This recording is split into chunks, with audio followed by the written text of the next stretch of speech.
एक दिन परीलोक में सब खुश थे। आसमान में इंद्रधनुष चमक रहा था, नदियां गा रही थीं और हर जगह फूलों की खुशबू फैली थी। रानी परी अपने जादुई महल में बैठी सभी परियों को आशीर्वाद दे रही थी। बालवीर भी वहां था, जो धरती के बच्चों की रक्षा करता था और परीलोक का सबसे वीर योद्धा था। लेकिन उसी दिन दूर पहाड़ों के पार अंधकारिणी नाम की एक बुरी जादूगरनी जाग उठी। वह बहुत साल पहले परीलोक से निकाली गई थी, क्योंकि उसने अपनी शक्ति का दुरुपयोग किया था। अब वह बदला लेने आई थी। उसने कहा, अब मैं इस परीलोक को अंधेरे में डुबा दूंगी। कोई मुझे रोक नहीं पाएगा, यहाँ तक कि बालवीर भी नहीं। संकट का आगमन। रात होते ही आसमान पर काले बादल छा गए, तारे गायब हो गए और परीलोक की रोशनी बुझने लगी। रानी परी ने तुरंत बालवीर को बुलाया। बालवीर, यह अंधकारिणी की चाल है, हमें जल्द से जल्द उसे रोकना होगा। बालवीर ने झुककर कहा, महारानी, मैं किसी भी कीमत पर परीलोक की रक्षा करूंगा। नटखट।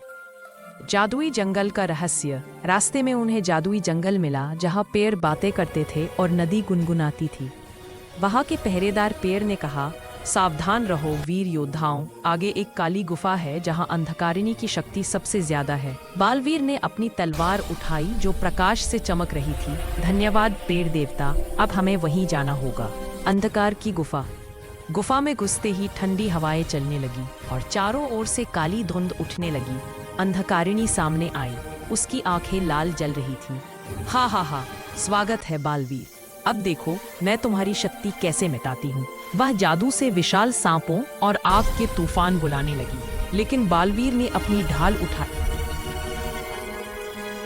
अंधकार केवल तब तक रहता है जब तक कोई दीप जलाने वाला होता है, और मैं वही दीप हूँ। वह आगे बढ़ा और अपनी शक्ति से अंधकारिणी को पराजित कर दिया। गुफा में रोशनी फैल गई। परीलोक में फिर उजाला सूरज उगा, फूलों ने मुस्कुराया और परीलोक में फिर से संगीत बज उठा।